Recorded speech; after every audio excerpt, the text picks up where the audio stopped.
As Your Heart Betrays You, Part 13. A Miraculous Ladybug fanfiction written and narrated by Mira Rose. Artwork by Evanart Adam on Instagram and Tumblr. You can find her linked in the description box below. If you haven't already, check out the previous 12 parts of the story, and please enjoy As Your Heart Betrays You, Part 13. Marinette Dupang Chang, 20 years old, realizing the consequences of her actions. And you what? I'd appreciate it if you responded with a jaw drop, not a smile, thank you, Marinette said, catching a stray marshmallow from the giggle-filled fight the Kwamis competed in, tossing the puffs like pillows. Oh, sorry. Alia cleared her throat, her smirk twisting as she shook her head and dropped her jaw. What? Her lips twisted back into a smile, despite the dropped jaw. Of course. Don't ask me why, Marinette sighed, opening a bottle for Tiki and pouring it into the children's tea set for her, both the cups and the kettle the size of a fist. I don't know why I did either. You were feeling radiant, carefree, dreamy. Was it possible for her grin to get any wider? Marinette could see all of her teeth. Adrien. Stop it. She chucked a marshmallow at her roommate. No. So, what did Adrien smell like? Did you get a whiff? What is with you and smells? Marinette all but yelled. You're so weird. I caught you sniffing his jacket on multiple occasions as a teen. Don't act like you don't know. Heat hit her cheeks, rendering her composition useless. Stop, she groaned. You promised not to tease me about him anymore. That was before you made yourself his gala date, and without even considering your partner. Stop it. Marinette crossed her arms. You know Kat doesn't attend events when there's big-name movie stars. Well, maybe if he hadn't dated half of them, Alia murmured into her glass. Anyway, Kat already said he wasn't going to the gala. Besides, I'm not going to tiptoe around him to have a dating life anymore. So you are gonna have a dating life? Alia raised an eyebrow. And Adrien Agreste is a part of it. She cocked her head. Lagreste.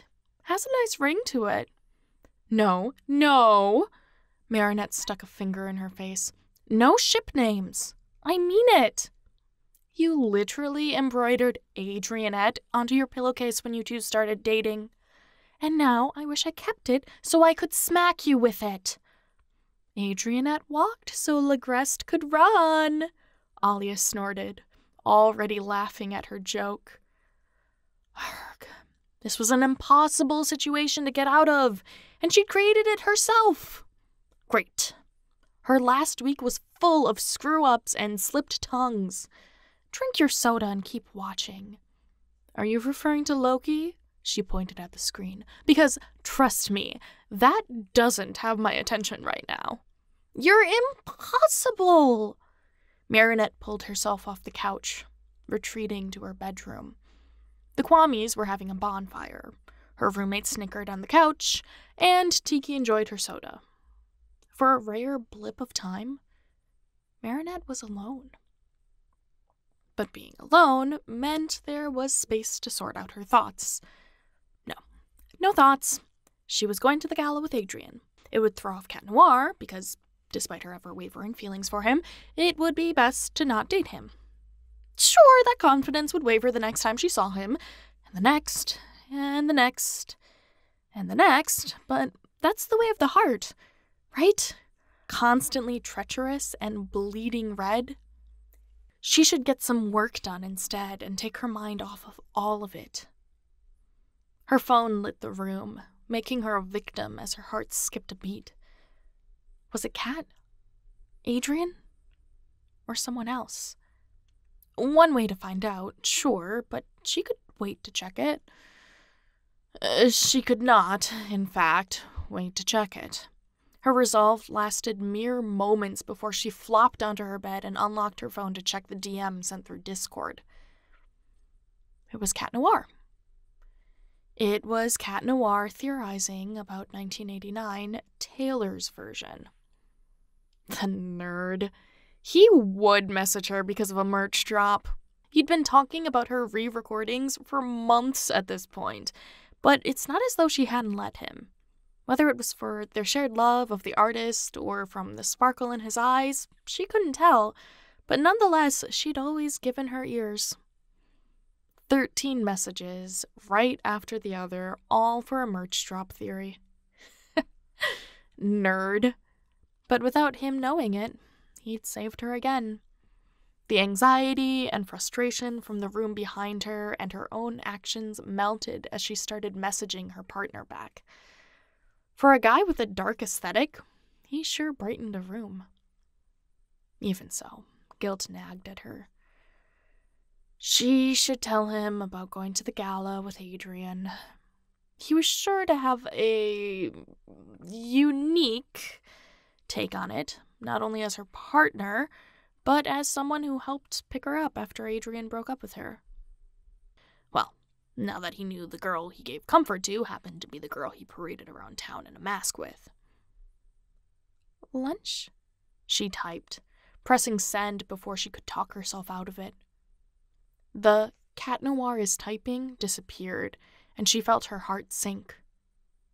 No, it shouldn't. Literally nothing changed between them, right? Actually, come to think about it, she was so focused on the Adrian gala, she'd completely forgotten about the events of this afternoon. You up for it? He messaged back. Oh, good. Yeah. Rooftop? Picnic? Rendezvous. Gotcha. Message me whenever. You know, talk like that, and I really will think you're actually unemployed and living off of sponsorships with that mask of yours, Kitty. Excuse you? It's called modeling. Okay, aggressed. Marinette found herself giggling. If you say so. You're really leaning into your ex, aren't you? Marinette rolled onto her back, holding her phone with both hands above her. Nah, just pop culture references. You know, your favorite kind. Touché. She could almost hear his laugh through the screen. See you tomorrow, LB. Yeah. Good night, Cat Noir. She pressed the side button and sighed. Yeah. Cat Noir. Yeah. Lunch would be nice. In fact, it would be... Marinette bleated like a goat as her phone hit her face. Oops, she'd gotten a bit too relaxed, and her now red nose, or probably red nose, was proof enough. Well, she could either sit and overthink, sit and work, or stay lying flat and go to sleep. The last one sounded best, but Marinette groaned and sat upright before going to her desk, plopping down at her laptop. Curse her work ethic. Or her brain. Or her social life. How had she gotten here again? It felt like Cat Noir's fault, somehow. But really, she's the one who said the wrong thing at the wrong time to the wrong person. Why did our partner have to be so smart and piece it together? After how careful they'd been for years? Well, at least her work wouldn't judge her. Probably. Scratch that. The first file that opened was of her and Adrian. Marinette slapped her laptop shut, loud enough Alia might have heard it, despite the supernatural squeaks coming from the other room. The entire world was against her. Thanks, universe.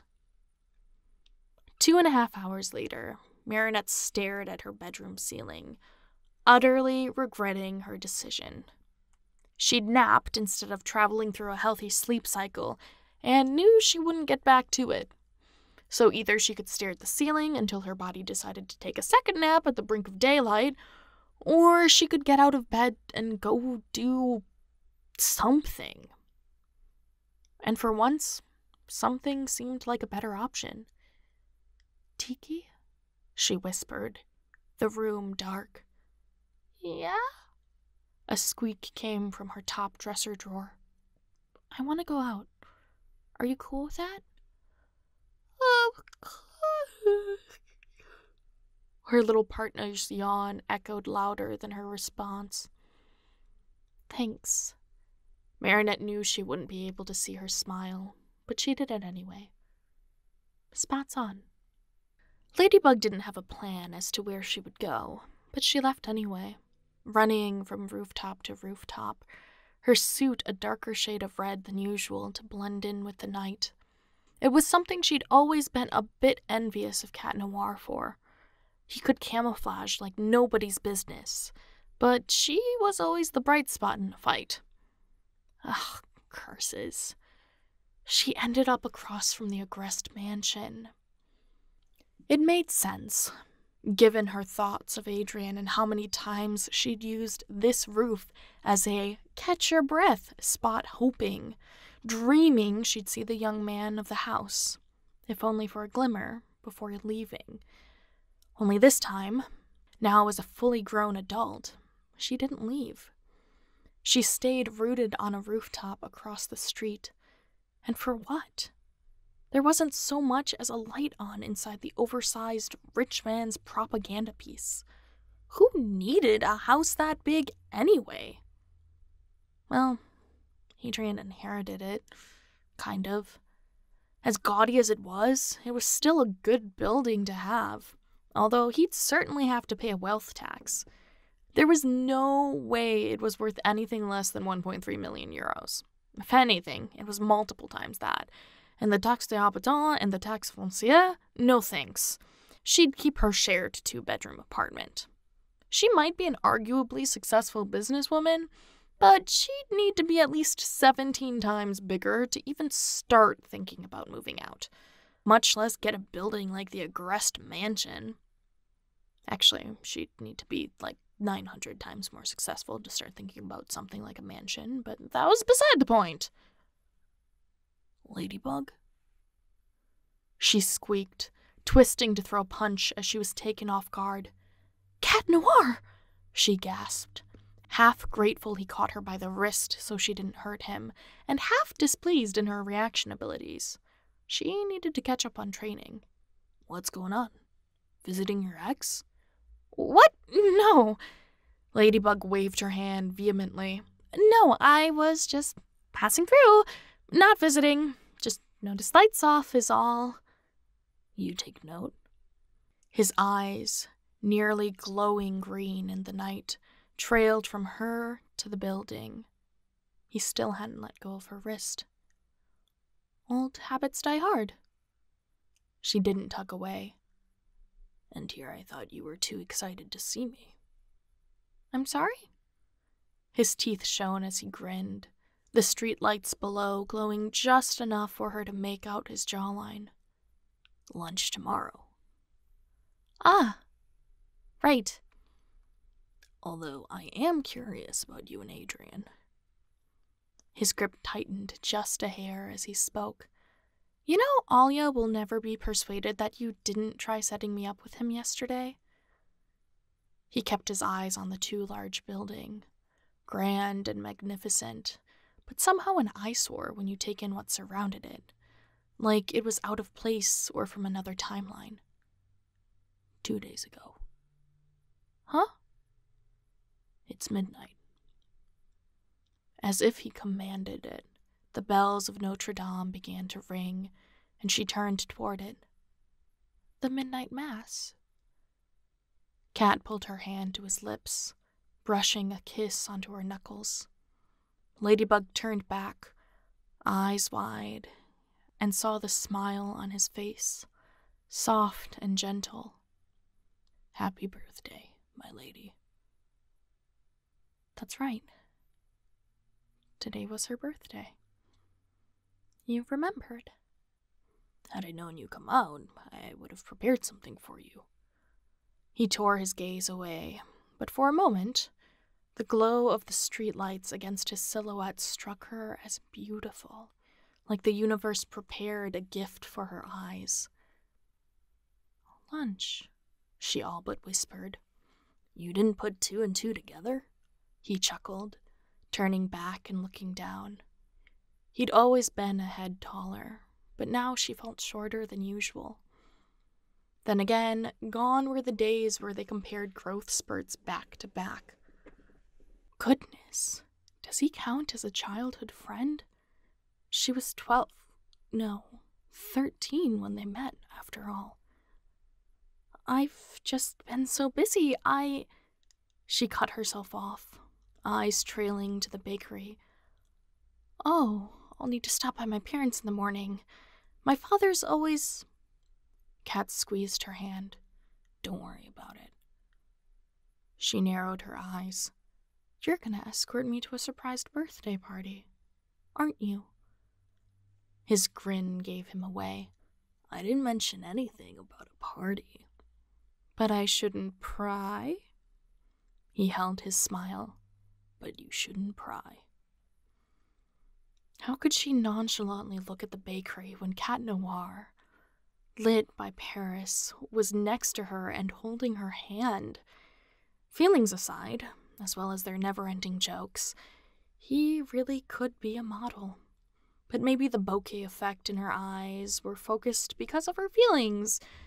Even if she didn't see him romantically, she would still love him. I'm going to the gala with Adrian, she said. It was better to be upfront about it. Oh? He turned, catching her staring. A date? No. Ladybug made herself hold his gaze. He's not competition. His finger twitched in her hand. Oh. Did she... She just implied there was an opportunity for him. Well, he'd liked her years ago, so a small part of her would always hope, even though he couldn't possibly still feel the same way now. He's not? He's my ex. Don't you think you're playing a dangerous game, Ladybug? He turned back to the aggressed mansion, his face too dark from the angle to make out an expression. It's not like he knows he's an ex. She sighed. They were still holding hands. You don't think he'll get the wrong idea? She scoffed. He's not dating right now anyway. Hearts change in a beat. His fingers fell apart from hers. Can you honestly say he's never asked you out before? She wanted to refute, but couldn't. I'm a status. There's no way it was anything but a joke. A status? Public figure. Which means he can't ask in earnest? She shook her head. When could it ever be more than an idle crush? You see each other at events all the time, do you not? Come to think of it, she spoke to Adrian as Ladybug more than any other celebrity. How would you know? She raised an eyebrow. You stopped attending those years ago. So I'm right. He spoke softly now. If I was going to date anyone, Kat, it'd be you. She tried, her tone matching his. You flatter me. You're worth every oleander word. See you around noon? He turned to her, his gaze soft. Yes. Ladybug stretched her fingers to grab his again, giving a small squeeze before stepping away and pulling out her yo-yo.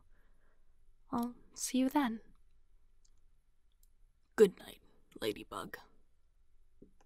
Good night, Cat Noir. And with that, she left, doing her best to not take a last look at her partner as she zipped away. Thank you so much for listening. Part 14 is on the way. In the meantime, you can check out these other videos for more fanfiction, and if you haven't already, smash that like button and leave a comment for the YouTube algorithm. If you don't know what to comment, put "Good night, Ladybug." I will catch you in the next one. Bye!